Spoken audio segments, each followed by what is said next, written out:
நான் சுந்தரவள்ளி. தமிழ்நாட்டுல அண்ணன் விஜய் பயப்படுற ஒரு இயக்கம் இருக்குன்னா அது திமுக. பயப்படுற ஒரு பேர் இருக்குன்னா அது செந்தில் பாலாஜி. எப்படியாவது செந்தில் பாலாஜி ஜெயில தள்ளிடணும் போட்ட அத்தனை முயற்சியும் வீணா போச்சு. எல்லாத்தையும் முறியடிச்சு வெளியே வந்திருக்காரு செந்தில் பாலாஜி.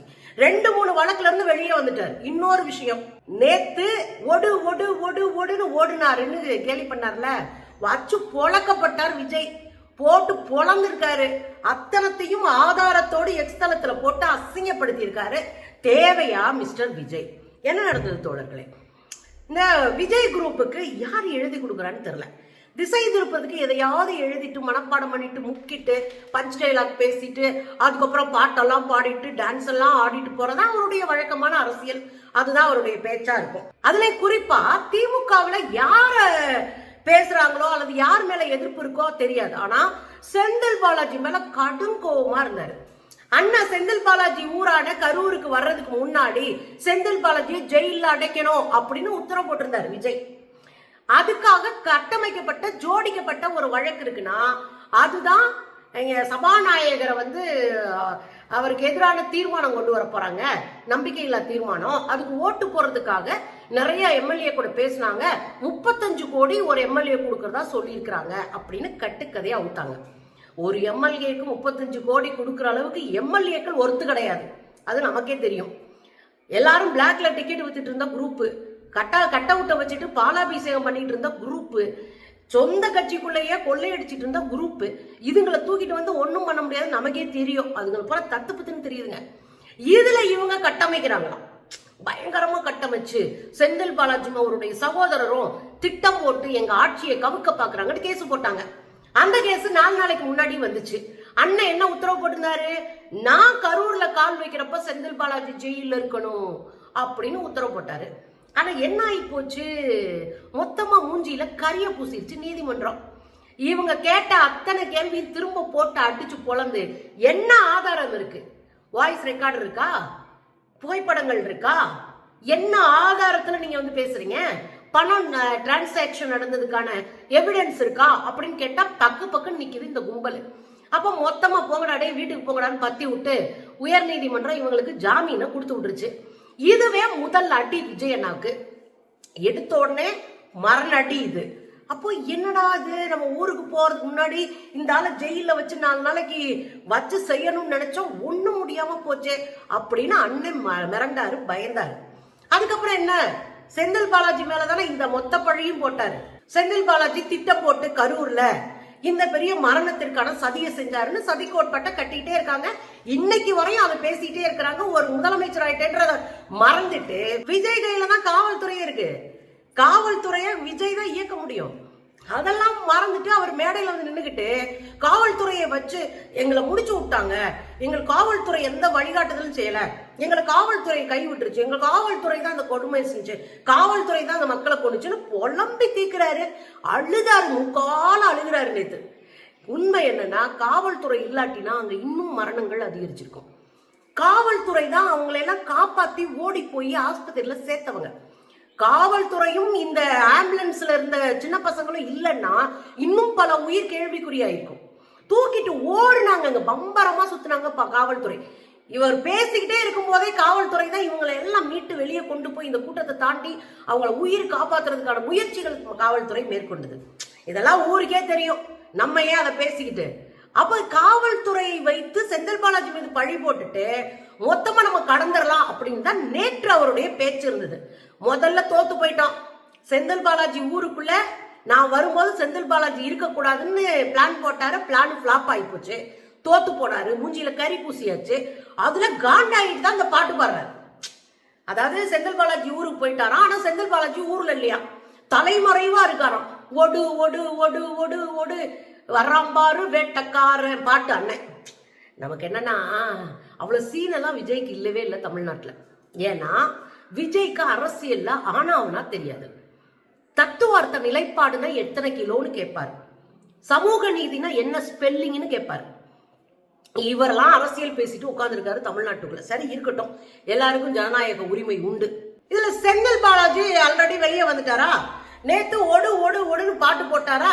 செந்தில் பாலாஜி போடு போடுன்னு போட்டாரு.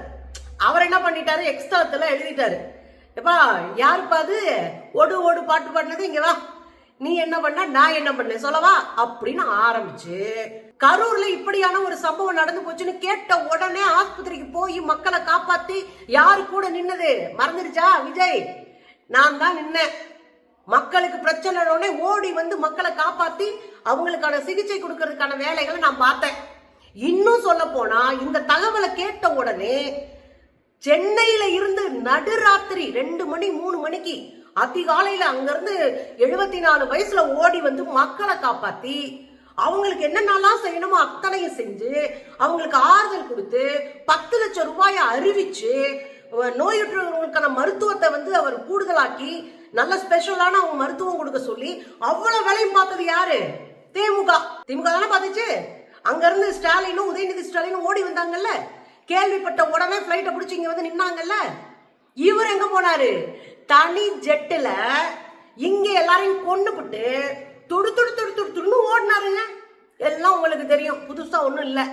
இன்னும் சொல்ல போனா பத்திரிக்காரங்க அண்ணே 30 பேர் செத்துட்டாங்கன்னா, ஏன்னா அப்ப 30 பேர் தான் செத்துருந்தாங்க. அண்ணே 30 பேர் செத்துட்டாங்கன்னா என்னன்னு கேட்டா அப்படி கைய தூக்கி விட்டுட்டு அப்படி தெரிச்சு ஓடினாருங்க. கொலகார பசங்களா, உங்களை நம்பி வந்தது, உங்களை பார்க்க வந்தவங்க, உங்களோட ஆசையா பழக வந்தவங்களை நடுத்தெருவுல போட்டு கொண்டு போட்டுட்டு அப்படி ஓடி போய் எஸ்கேப் ஆனது யாரு? அண்ணன் விஜய். வந்து உதவி செஞ்சது யாரு? முதல்ல களத்துக்கு போய் நின்னது செந்தில் பாலாஜி. 2வது ஓடி வந்தது தூக்கம் இல்லாம சாப்பாடு இல்லாம ஓடி வந்து நின்னது ஸ்டாலினும் உதயநிதி இல்லையா? இப்ப இது புரியுதா? அப்ப நின்னது திமுக, ஓடி ஒளிஞ்சது விஜய். 2வது அவர் ஒரு கேள்வி இருக்கிறாரு. மக்கள் மயங்கி விழுகிறாரு. விஜய் எல்லாம் பேசிட்டு இருக்காரு. மக்கள் மயங்கி விழுகிறாங்க. மக்கள் மயங்கி விழுந்த உடனே பேச்ச நிறுத்தி இருக்கணும். உடனடியா ஆம்புலன்ஸ் வர வச்சு அவங்களை எல்லாம் ஏத்தி இருக்கணும். கூட்டத்தை பின்னாடி கூடி போங்க, சைட்ல இருக்கிறவங்க எல்லாம் பின்னாடி வெளியேறுங்க. அப்படி வெளியேறினீங்கன்னா இங்க இருக்கிறவங்களுக்கு கொஞ்சம் இடம் கிடைக்கும்னு சொல்லி இருக்கணும் அனௌன்ஸ்மெண்ட்ல. ஆனா அப்படி எதையுமே பண்ணல. ஏன்னா இவங்க தான் 20 மீட்டருக்கு முன்னாடி நிக்க சொல்லும் போது கேமராவில கவரேஜ் ஆகாதுன்னு. உன் கேமரா கவரேஜுக்காக 41 பேரை கொண்டிருக்கீங்க. கேமரா கவரேஜ் ஆகாது, மைக்ல கேட்காது இப்படின்ற சில்லி காரணத்தை சொல்லி உள்ள வந்தவர் தான் நம்ம அண்ணன் விஜய். அதனாலதான் நம்ம 41 பேரை இழந்திருக்கோம். உண்மையில அண்ணன் விஜய்க்கு இதுல வருத்தம் ஒண்ணும் கிடையாதுங்க. அப்படி இருந்தா வருத்தம் இருந்தா நேர்மையா அந்த இடத்துல நின்னு சட்டத்தை எதிர்கொண்டிருப்பாரு. வருத்தம் இருந்தா குற்றத்தை ஒப்புக்கிட்டு இது நடக்காம பார்த்திருப்பாரு. வருத்தம் இருந்தா இப்படி சாட்சிகளை திசை திருப்புறதுக்கு பதிலா நேர்மையா சட்டம் கொடுக்கிற தண்டனையை ஒத்துப்பாரு. ஆனா இவர்கள் அயோக்கியர்கள். அரசியல் தெளிவற்ற கார்ப்பரேட் கும்பலிடம் இருக்கிற சிக்கிக்கிட்ட ஒரு ஆள் தான் விஜய். அதனால அவங்க ஓதுற மந்திரத்தை தான் இவர் வாயில இருந்து வரும். அதைத்தான் அண்ணன் செஞ்சிட்டு இருக்காரு. கடைசியில் இங்க என்ன கேட்கிறாரு செந்தில் பாலாஜி? தெளிவா ஒரு கேள்வியை கேட்கிறாரு. இப்போ நீ மேடையில பேசிட்டு இருக்கும் போது மயக்கம் போட்டு விழுகிறாங்க. உண்மையில நடந்ததெல்லாம் நம்மளாம் பார்த்தோம்ல. மயக்கம் போட்டு விழுகிறாரு, ஒரு குழந்தைய காணோம்னு இவர்கிட்டே வந்து சொல்றாங்க. அப்ப இவரை மேடையில் அனௌன்ஸ் பண்றாரு, இப்படி இந்த பேரை சொல்லி பாப்பாவை காணோமா, 7 வயசு, அந்த குழந்தை எங்க இருந்தாலும் பத்திரமா எடுத்து வைங்க நம்ம புள்ள அப்படின்னு இவரை மேடையில் அனௌன்ஸ் பண்றாரு. சைட்ல இருந்து தண்ணி பாட்டில் குடியான்னு கேட்கிறாங்க. அதனாலதான் கேட்கும் போதுதான் செருப்பு கழட்டி எரிஞ்சது, தண்ணி பாட்டில கொண்டாடி அடிச்சது. அவங்களுடைய கவனத்தை திசை திருப்ப, எங்க பக்கம் பாருங்க நாங்க மயக்கம் போட்டுட்டு இருக்கோம், நிறைய பேர் செத்துட்டு இருக்காங்கன்னு திசை திருப்ப தான் செருப்பால அடிச்சாங்க. ஆனா அத திமுக அடிச்சதா திருப்பி விட்டதுதான் இந்த விஜய். அப்ப செருப்பால அடிச்ச உடனே சரின்னு திரும்பி பார்த்து 2 பாட்டில தூக்கி போட்டுட்டு திரும்பியும் பாட்டிலுக்கு 10 ரூபாய் பாடினது யாரு? கண்ணுக்கு முன்னாடி ஆம்புலன்ஸ் வருது, ஒரு குழந்தை காணா அப்படின்னு சொல்லி, ஏன்னா ஆம்புலன்ஸ் பத்தி அவரே பேசுறாரு. என்னையா நம்ம கொடி கட்டின ஆம்புலன்ஸ் வருதுன்னு பேசுறாரு, அதெல்லாம் ரெக்கார்டு இருக்கு. அப்ப ஆம்புலன்ஸ் வருது, மயக்கம் போட்டவங்க எல்லாம் செருப்பை தூக்கி எரிஞ்சு எங்களுக்கு தண்ணி போட்டுருக்காங்க, நீ தண்ணி போட்டிருக்க, அதுக்கு அடுத்தாவது ஏதாவது நல்லது செய்யணுமா இல்லையா? எல்லாரும் பின்னாடி கூடி வெளியேறுங்க, அந்த கடைசியில் இருக்கலாம் வெளியே போங்க, வெளியே போக போக தான் இங்க இருக்கவங்கள காப்பாற்ற முடியும், ஏதாவது ஒரு வழி விட்டுங்க, ஏதோ ஒன்று சொல்லிக்கலாம். எதுவுமே சொல்லல. தொடர்ந்து பாட்டிலுக்கு 10 ரூபாய் பாடினவர் தான் விஜய். புரியுதுங்களா? யார் நல்லவர் யோகியர்னு? அப்ப பாடிட்டு கடைசியில ஆதவர்ஜனா வந்து நிலைமை ரொம்ப மோசமா இருக்கும், உடனே முடிச்சுட்டு இறங்குங்க, பாட்டை முடிச்சுட்டு இறங்குண்டான். ஏன்னா சொன்ன உடனே தடவை இறங்கி ஓடி போறாரு அண்ணன். இதுதான் ஒரு தலைமைக்கு அழகா? ஓ முன்னாடி ஒரு உசுறு போகுதுன்னா பேச்ச நிப்பாட்டிட்டு அந்த மக்களை காப்பாற்ற இறங்குறது தான் தலைவர். அவர் கேட்கறதுல நியாயம் இருக்குல்ல. செந்தில் பாலாஜி கேட்கறதுல ஏப்பா 2 பாட்டில தூக்கி போட்டுட்டு பாட்டிலுக்கு 10 ரூபாய் பாட்டை தொடர்ந்து பாண்டவேவன் அப்படின்னு கேட்டா அதுக்கு நியாயமான கேள்வி தானே. அதை கேட்டிருக்காரு செந்தில் பாலாஜி. திருச்சி விமான நிலையத்துல பத்திரிகையாளர்கள் கேள்வி கேட்டா அந்த கேள்விக்கு பதில் சொல்லாம தனி விமானம் முடிச்சு ஓடினது யாரு அப்படின்னு கேட்கிறாரு. சொல்லுங்க, யார் ஓடினா? 3 நாள் வீட்டுக்குள்ள ஓடி போய் ஒளிஞ்சுக்கிட்டது யாரு? இதுல இன்னொரு கவலையான விஷயம் என்ன தெரியுங்களாங்க? 3 நாள் ஒளிஞ்சுக்கிட்டாருல, 3 நாள் உட்காந்து ஸ்கிரிப்ட ப்ரிப்பேர் பண்றாங்க. அதான் அண்ணன் பேச போறாரு. பேசுறதுக்கு முன்னாடியே மத்தியானம் போல இந்த இன்ஃப்ளூயன்சர்னு சொல்லக்கூடிய ஒரு 1000 2000 பேர் திரியிறானுங்க சமூக வலைத்தளத்துக்குள்ள. ஏதாவது ப்ராடக்ட் வித்துக்கிட்டு, ஏதாவது ஒன்று செஞ்சுட்டு திரிங்க, ஏதாவது பாட்டு போட்டுக்கிட்டு ஆடிக்கிட்டு பாடிக்கிட்டு சந்தோஷமா திரிங்க. அதுங்களை புறம் பிடிக்கிறானுங்க. பிடிச்சா ஆளுக்கு 25,000 15,000 10,000 2000 3000னா அவங்க ரேஞ்சுக்கு ஏற்ற மாதிரி விலை பேசிட்டு, அந்த ஆடியோவே வெளியிருந்துச்சு, நம்ம அந்த ஆடியோவை போட்டிருக்கோம். விலை பேசிட்டு ரூட் மீடியா வச்சு எல்லாத்தையும் விலை பேசி அண்ணன் வந்து வெளியிட்டாரு. ஐயோ அண்ணனை பார்க்கவே முடியல, அண்ணன் அழுதுட்டாரு, அண்ணனை பார்த்தோன்னே அவ்வளவு நாடகத்தை போட்டானுங்க. அண்ணன் வீடியோவை போட்ட அடுத்த 5வது நிமிஷத்துல இருந்து இந்த வீடியோக்கள் பரவ ஆரம்பிச்சது. அப்ப அண்ணன் பாவம்ன்ற ஒரு மனநிலையை உளவியலாக தமிழ்நாட்டுல கட்டமைச்சு இந்த கூட்டம். இது எவ்வளவு டேஞ்சர் கூட்டம்னு புரிஞ்சுக்கோங்க மக்கா. ஒரு குற்றத்தை செஞ்சுட்டு அதை திசை திருப்பிட்டு அதுக்கு ஒரு வீடியோ போடுறாரு. அவன் இங்கதான் இருப்பேன், என் மேல என்ன வேணாலும் பண்ணுங்க, என் மேல கை வைங்க, என் மக்களை விட்டுருங்கன்னு கூச்சமே இல்லாம ஒருத்தன் பேசுறாருன்னா முதல்ல தலைமைக்கான தகுதியற்றவர்னு அர்த்தம். குற்றத்தை ஒத்துக்கணும், குற்றத்தை ஏத்துக்கணும். இது ஒண்ணும் கொலை குற்றம் கிடையாது, இது விபத்து. அதை ஏத்துக்கிட்டு போயிருந்தா இவ்வளவு இல்லையே விஜய்க்கு. இதை வச்சு விஜய் உள்ளடி வேலை பார்த்து ஜெயிச்சிடலாம் நாங்க. ஆனா அந்த ஊர்லயே கரூர்லயே உடைய மக்கள் மண்ணா கூட மதிக்கல. 3வது இடத்துக்கு உங்களை தள்ளினாங்கன்னா என்ன அர்த்தம்?